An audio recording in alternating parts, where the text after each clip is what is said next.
क्या TikTok use करना safe है?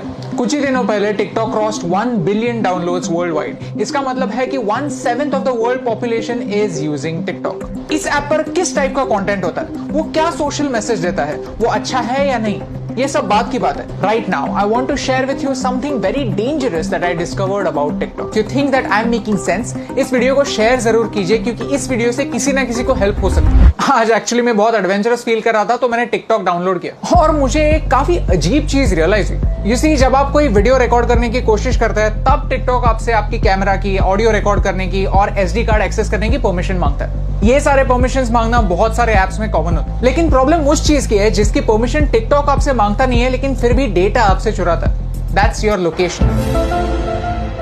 आप ये खुद चेक कर सकते हैं। सेटिंग्स में जाइए और ऐप परमिशंस में जाकर टिकटॉक को सर्च कीजिए। लोकेशन का कहीं पे मेंशन भी नहीं होगा। लैंग्वेज सिलेक्ट करते वक्त मैंने सिर्फ इंग्लिश सिलेक्ट किया था, फिर भी मेरे फीड में हिंदी वीडियोस है, मराठी वीडियोस भी है। टिकटॉक को कैसे पता चल रहा है कि आप कहां पे? जस्ट एज अ प्रिकॉशन मैंने लोकेशन भी ऑफ कर दिया था। लोकेशन ऑफ करने के बाद गूगल मैप्स भी ठीक से नहीं चल पाता, आरोग्य सेतु ऐप भी नहीं चलता। These important apps also can't work without you giving them the permission. मैं मुंबई में हूं, मुझे मराठी आता है, मुझे हिंदी आता है, ये टिकटॉक को कैसे पता चल रहा है? If you want to cheat your location, there is a very simple trick called a VPN, virtual private network. Okay, so मैं अभी एक VPN यूज कर रहा हूं और मेरा लोकेशन मैंने USA में सेट किया।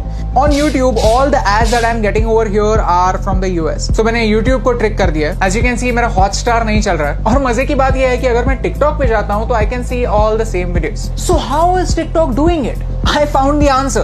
TikTok is using the data from your SIM card. जो सारा इंफॉर्मेशन जा रहा है वो मेरे सिम कार्ड से जा रहा है। क्या आपको समझ रहा है कि ये कितना डेंजरस है, कितना सिनिस्टर है? सीधे सिम कार्ड से आपकी रीजनल इंफॉर्मेशन लेना, डोंट यू थिंक एक वीडियो शेयरिंग ऐप के लिए ओवरकिल है, अननेसेसरी है? And the worst part is, इसके बारे में कोई वार्निंग नहीं है। द ऐप जस्ट सेज कि we will automatically collect it, that's it. ये डिस्कवर करने के बाद मैंने टिकटॉक की प्राइवेसी पॉलिसी कंप्लीटली पढ़ी और उसमें मुझे कुछ ऑब्जेक्शनेबल पॉइंट्स दिखे। If you link any social media account to TikTok, then TikTok वहां की इंफॉर्मेशन यूज कर सकता है आपके बारे में जानने के लिए। टिकटॉक कंटेंट डिलीवरी के लिए HTTP सर्वर्स यूज करता है, HTTPS नहीं, सिक्योर सर्वर्स नहीं। तो ये सर्वर्स हैक हो सकता है। इस वीडियो में किसी ने डेमोन्स्ट्रेट किया है कि कैसे ऑफिशियल अकाउंट से एक गलत मैसेज फॉरवर्ड हो सकता है। आपका अकाउंट डिलीट होने के बाद भी टिकटॉक जब तक चाहे आपका डेटा उनके सर्वर्स में रख सकता है। और मेरा टिकटॉक के साथ सबसे बड़ा प्रॉब्लम है आर्टिफिशियल इंटेलिजेंस। कि ByteDance जो टिकटॉक की पेरेंट कंपनी है, वो एक आर्टिफिशियल इंटेलिजेंस कंपनी है। उनका प्रोडक्ट कंटेंट क्रिएशन का प्लेटफॉर्म नहीं है, उनका प्रोडक्ट है algorithm. You see, China wants to be a superpower in AI by 2030. Computer की भाषा क्या होती है? Zeros and ones, binary। और वही टिकटॉक आपको करने के लिए बोलता है। Whenever you are watching a video on TikTok, you are taking a survey, you are feeding information to the computer, telling them what you like, what you don't like, what you agree with and what you don't agree with, and all of this information is going to China. आपको क्या लगता है, क्या ये सही हो रहा है? Tell me in the comments below. In social media, artificial intelligence changes the game completely.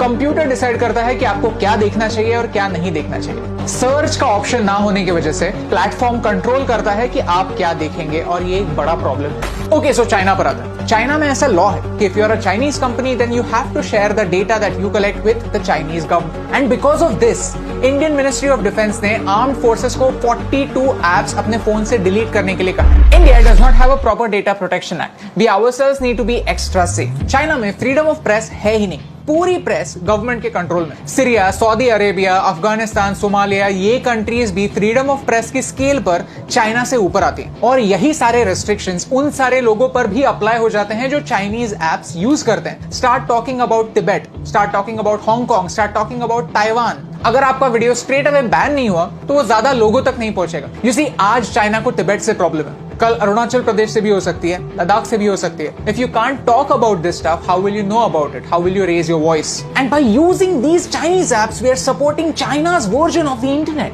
Privacy on the internet is a myth. हम जब भी कोई सर्विस फ्री में यूज करते हैं तो हम उनके प्रोडक्ट होते हैं, हमारा डेटा हमारी करेंसी होता है। शुड यू डिलीट टिकटॉक और any other app for that matter? ये बताने वाला मैं कोई नहीं होता। But you can definitely take some precautions. If you have Chinese apps on your phones, then don't use UPI or any net banking apps on the same phone. When creating an account, don't use Google to sign in. Create a new account, use a different password.